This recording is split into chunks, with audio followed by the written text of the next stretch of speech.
Caterina Maria Sudrio was born in Benevento, Italy on the 1st of June 2006, the last of 10 children to Francesco Sudrio and Maria Rosaria Durazzo. She was baptized on June the 18th, the feast of Corpus Domini, in the church of San Pasquale in Benevento. Since childhood, Caterina has been known to be a generous and joyful child.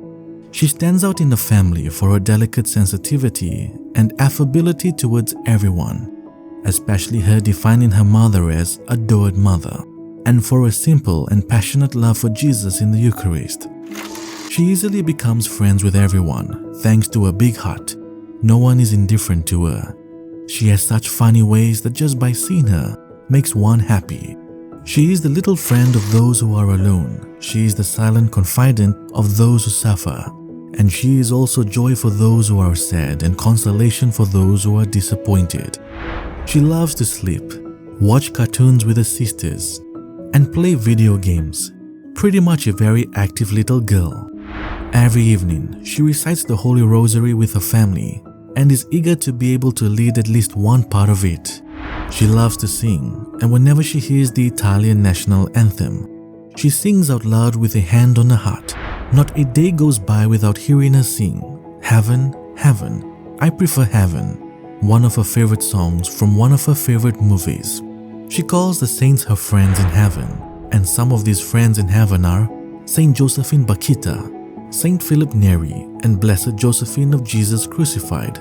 She also calls Saint Michael the Archangel her guardian angel and turns to him.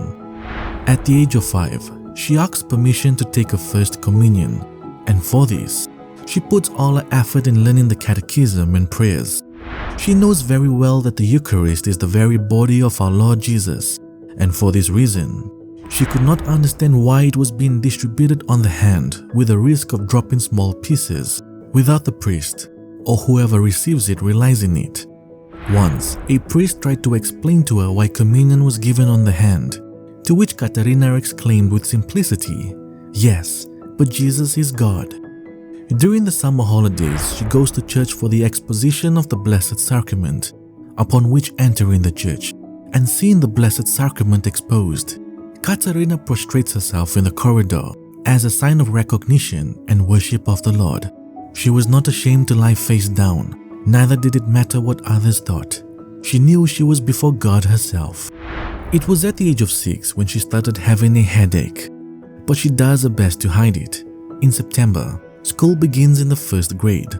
Subsequently, on the 25th of September 2012, 9 months after receiving her first communion, Caterina was admitted to the hospital in Benevento for terrible head pains. She was diagnosed with a brain tumor, and due to a serious condition, she was given a few days to live. Her head contained a large amount of fluid that had put pressure on her brain. Immediately, Caterina is taken to the hospital in Naples, but before entering the operating room, she goes into a coma. Doctors manage to save her by extracting the liquid and leaving a drainage to prevent the accumulation of fluid in the skull. The chemotherapy cycle begins in mid-October. From here, begins her journey to Calvary.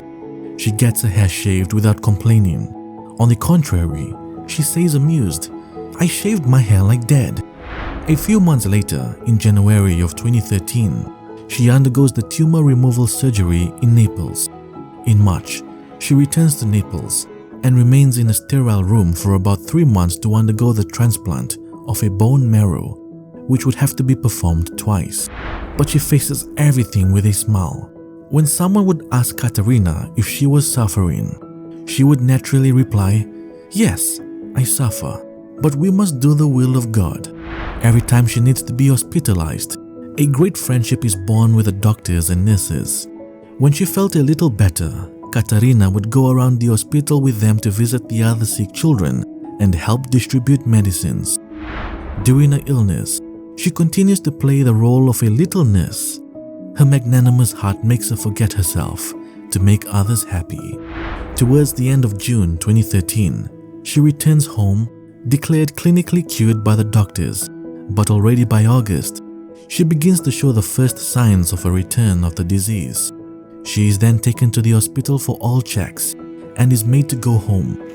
But her parents, seen that the child's head had a strange swelling, brought her back to the hospital in Padua, staying there all night until the morning of September the 29th. It was during that day that they understood that the little girl was now very sick again, her hopes now very low. The outcome of those examinations were clear, but it had become a great grace for her. Caterina had in her heart the desire to see Pope Francis in person as she prays and offers herself for him, and just like Saint Catherine of Siena, she likes to call the Pope the sweet Christ on earth. On January the 23rd, 2014, with great difficulty, since her physical health had now greatly deteriorated, Caterina goes with her parents to Rome for a private audience with Pope Francis. During a stop on the journey to Rome, this episode takes place. Caterina struggles to climb the stairs and her mother offers to help her, but little Caterina refuses the help of her mother and advances with strength and determination, with effort, step by step singing, "I offer my life like Mary," at the foot of the cross. When Caterina was in front of the Pope, she shows him an image in which the child Jesus is seen in a crib. The Pope then smiles at her, gives her a blessing, and kisses her forehead. Little Caterina had been insisting with her parish priest that she wants to receive confirmation. She tells him of how she wants to become a soldier of Jesus. And so it was on March the 9th, 2014, the first Sunday of Lent, with great joy, that Caterina receives the sacrament of confirmation. Despite the obvious state of her suffering, she is always happy. She just smiles and repeats, "Be more and more a soldier of Jesus." On July the 25th, 2014, Caterina goes into a coma, but to the surprise of the doctors who attend to her at home, she wakes up and receives the Eucharistic Jesus. After a few minutes, she returns to a coma again. She wakes up again from a coma in the evening, and she stays with her family, falling asleep peacefully.